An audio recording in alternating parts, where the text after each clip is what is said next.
Great to have you with us, broadcasting again live from the Emerald Island Casino, the Jewel of Henderson.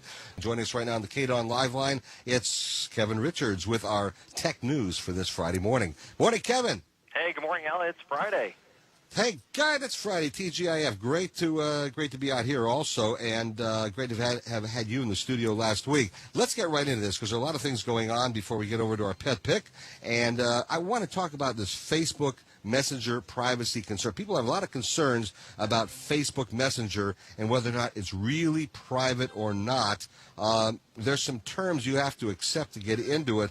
Tell me what's going on with this, because I do use Messenger on Facebook a lot. So talk to me about this privacy issue. So Facebook is a great tool. You can communicate with all your friends and family across the world, as we know. And one of the neat ways of doing that is to actually direct message them.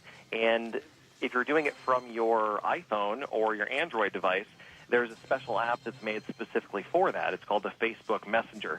Now, this is different than the experience you'd have when you're using your computer back at home or office. Messenger is a completely different app, and it has a completely different set of terms and conditions that you have to accept. So the uproar is all about the warnings that you get when you're installing the app on your phone. You're giving it access to your contacts, to your calendar, to your location where you're at, the Wi-Fi system that you're connecting through. What if you deny that? What if you say no, you can't have access to it? You can say no to these things, and it still works perfectly fine. It just doesn't have all of the neat extra features, the ability to kind of predict what you need or how it can improve your experience. But it'll still work. And one of the other things that it asks permission to is use your phone's microphone and camera, and that's one of those things, again, that really makes people nervous. Why? Well, they always, a lot of people think that Mark Zuckerberg is going to be actually listening in on their daily lives. Remember, we've talked about the Xbox from Microsoft, and it has a really cool controller called a Kinect, and the Kinect listens to you, and it waits for you to say, Kinect, do this, turn on my TV, whatever you want it to do. Uh-huh. And people are scared to death that they're actually listening in to the rest of your communications. Wow. What's that, Q? Oh, Q just told me that Mark Zuckerberg's listening to us right now, as a matter of fact. So we have somebody that's listening right now, too. What's the concern people have? They're not going to sit there and access your camera and look at you while you're on your computer, are they? Or can they do that? No, it doesn't work that way. It needs access to your camera so that it's able to take pictures and upload those to your Facebook Messenger and share things. If you're aware of what you're doing and you're using the app, everything that it's doing is right there in front of you. It's not doing things secretly in the background, but the way the permissions are requested makes it seem like it might be. So let me get this straight. You need the app to message directly to your friends on Facebook, but you don't have to you don't have to check so they can have access to everything. Is that correct? Well, you actually don't even have to have the Messenger app. You can still chat right through the normal Facebook app. The Messenger app just has a lot of extra features. Okay, so the one I've got on my phone I'm looking at here is just says messages. That is not that's not that Facebook app. It's just a separate messenger from iPhone, right? Well, the messages portion of Facebook is actually separate too. It's where you're going to receive. It's kind of like your email area in Facebook. Okay. Just wanted to check it out because people get more concerned about the privacy and the invasion of privacy than just about anything at all. So that's a huge concern. Also, Amazon, I know, launching a new store payment system. What's this all about? Well, right now, when you go to a store, typically you use cash or a credit card to make your purchase. Amazon wants to get in the middle of that. There's a lot of data going on right now, and they would love to get access to that. They want to know what you're purchasing, where you're buying it, and then try to figure out why you're not buying it from them online. And there's a lot of competitors out there that are already doing this, such as PayPal, or you might have heard of Square. And so Amazon, doesn't want to allow those guys to own that market. 90% of all commerce is still conducted offline. It's not online yet. So Amazon wants to get their hand into that pie. And so what do they do when you're buying something at a store? What do they do?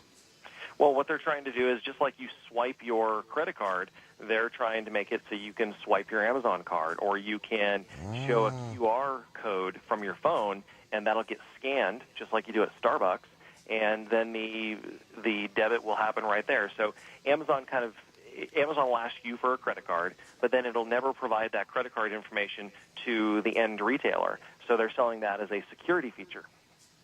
Okay, so what they're trying to do also is gather information about your buying habits also, so they can contact you in the future to let you know they've got these other widgets on sale at a different color or something like that. Well, think about it this way. Amazon knows if you've searched for a particular product online, especially if you've searched for it on Amazon.com, and then if you tell Amazon that you went and purchased that item from Best Buy, that's a huge piece of information for Amazon to have. They can then figure out what you spent on that product, so they know that their price is always the lowest, and they are also able to make sure that they are keeping their website up to date so that you feel like you should be buying from them instead of Best Buy.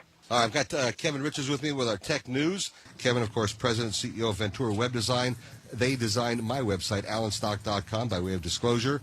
They did a great job, and I appreciate it. Kevin, thanks so much for being with us. Of course, love being here. If you've got a business or small business and you want to get a web page going, go check out allenstock.com. And to get in touch with Kevin, go to the right-hand side of the page and click on the Ventura Web Design logo, and you'll be able to get in touch with Kevin. Let's talk about some of this new technology that's coming from retailers right now. What's this all about? This is really interesting. I know a little bit about it, but give me the full details. Well, there's a really neat function coming out. You may have even seen it in a mall or two, and it's called Touch Commerce, and it's designed to help millennials never have to speak to a real human being as long as they live. It basically allows them to go into stores where you'd normally expect to talk to the clerks and the people who are there to help you buy the products. Mm-hmm. You no longer have to do that. You can take out your smartphone, you can scan a code, and it'll get you immediately in touch with a live chat agent who can then help you with your in-store purchase. Okay, but the idea is to try to avoid human contact, but then you can get it if you want to. Well, I mean, I don't think that the idea actually is to avoid human contact. I think that the idea is to extend service and support and be more available. One of the ways this is currently being used right now is at a mall kiosk, maybe where it's not staffed at all, such as a DirecTV kiosk. They can have the information, they can have the presence in the mall without having to pay the human resources staff to actually be at the location. You can still get information, you can still chat, but I, of course, looked at it a little bit differently. You can have something like this. I always use Best Buy as an example. When you're in Best Buy, there's tons of people there who are ready to help you, and even despite that, they're looking at having these QR codes so you can bypass speaking to a real human, and you can start typing on your phone and chatting with a live agent. Okay, I want to segue to something else, and that is, we didn't have a chance to talk about this a lot last week, and I just want to let you know about my computer, what happened to it. Remember, I had problems with my iMac and everything. Oh, yeah, and absolutely. I got everything downloaded to my what is it called, Airport, Airport the backup. Capsule. Right, and it's a hard drive backup, which is now hooked up to my computer, and they wound up giving me a brand new hard drive. They cleaned my screen up, and I downloaded all the stuff back to it, and it's operating perfectly, 100%. It's great to be able to walk into an Apple store and have people there ready to help you right now. It's great to have Apple Care if you've got an Apple product. And again, I'm not paid to say any of this at all. I'm just telling you exactly what my experience is. You have an Apple product, an iPhone, an iPad, certainly an iMac or a Mac Pro, you make sure you get Apple Care. It is... You will love it because people who speak English actually are there to talk to you. They get your name and your phone number in case you're disconnected to get back to you.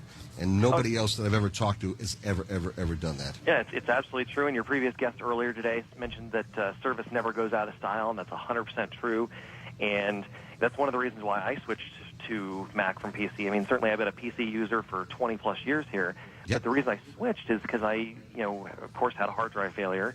And I knew that if it was a Mac, I could just walk down, get the exact same device, back it up from the time capsule, and be back up and operational within a couple hours. And it's really hard for PC to have that, to compete with that. Yeah, well, Q got me on Mac, and I got you on Mac. Told you about what it was like, and that's what happens. It's one person at a time, and people find out after all this time using PCs like you. I did for 20 years, and then going to once you go to Mac, you never go back, and that's absolutely true. It has been incredible, and again.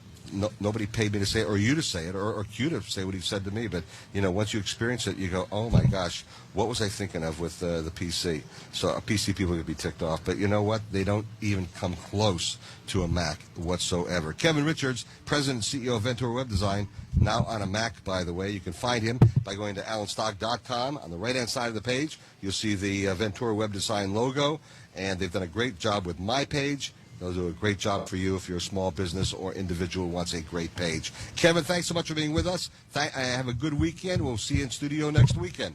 All right. Thanks, Alan. Take good care. Kevin Richards with Ventura Web Design. Ventura.